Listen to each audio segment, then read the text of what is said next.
quite get the hang of how to relax.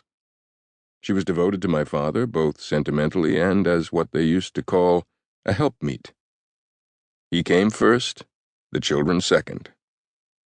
We were hardly neglected by if, say, she was reading to us and my father called out to her for something, she would stop reading.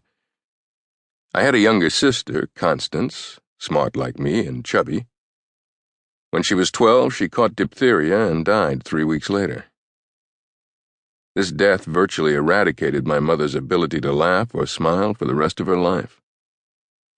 Belle was always persuaded that if God chose the Jews, he was partial to the German branch of this tree. She was something of a snob. My father, Maurice, Maury to his friends, though not to his wife, the embodiment of Victorian rectitude and habits, died at the age of 67 when he fell from the Super Chief and cracked his skull against the platform in Newton, Kansas.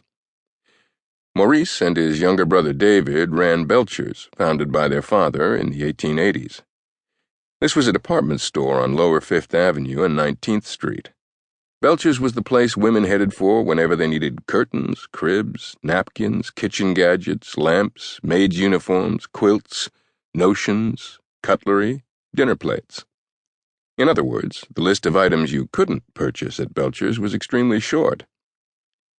Belcher's made Maurice Sampson, née Shapiro, a rich man, and elevated him to that sector of New York society considered privileged, and therefore obligated to donate money toward the health and security of the underprivileged.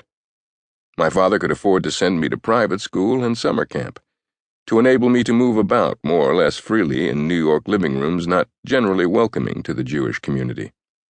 He was on the board of several charities and was a member of the Orange Club, an establishment that admitted only German Jews. He was considered a real gent. He wore spats, carried a Malacca cane, and called every man he met sir. When I was very young, my father raised his voice while talking to me as if I was deaf or a foreigner.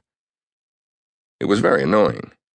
"Eat your vegetables," he would shout. "Sit up straight. Stop crying. Sportsmanship." All of these instructions had a legitimate basis because I wasn't anything like the exemplary boy he wanted me to be. I was a crybaby. I was afraid of the dark. I wet my bed until I was almost 10. In spite of this, he was determined to instill the traits of manliness in me, sensing or seeing that this was an area that needed a lot of help, by demonstrating how to stand like a man, with my hands in the pockets of my knickers and one leg thrown to the front and side, a sort of devil-may-care gesture. He would have liked me to call other boys by their last names and give and receive noogies without a twinge. But instead of sneaking around with the boys to light up a forbidden cigarette, I preferred to read in my room. Treasure Island. "Them that die be the lucky ones," a sentence that scared me into imagining varieties of torture so awful they kept me awake at night. Journey to the Center of the Earth, Tom Sawyer, and an assortment of childhood classics. I loved to read and listen to music.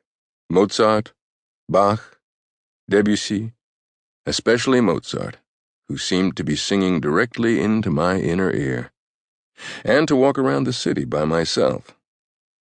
The mean kids in my class at school called me Sissy because I was a clumsy athlete and because I just didn't seem to have the stuff of an all-American boy. That was okay with me. I figured it was better to be a sissy than a bully. I never fancied making people afraid of me. But all this was hard on Father, who never stopped trying to make me into something I clearly wasn't. My mother, who had a somewhat more generous nature, comforted me whenever she could. But she was afraid of my father's temper and hadn't the grit to defy him. I promised myself that if I ever had a son of my own, I would never say the things to him that my father said to me. And if he turned out to be a professional wrestler or a cook in a chop house, I'd keep my mouth shut and give him a hug. By the time I was 13 or so, I had decided that it was easier to try to get along with my parents, and especially my father, than to act sullen or provocative. I decided that I wouldn't reveal to them who I was or what I was thinking.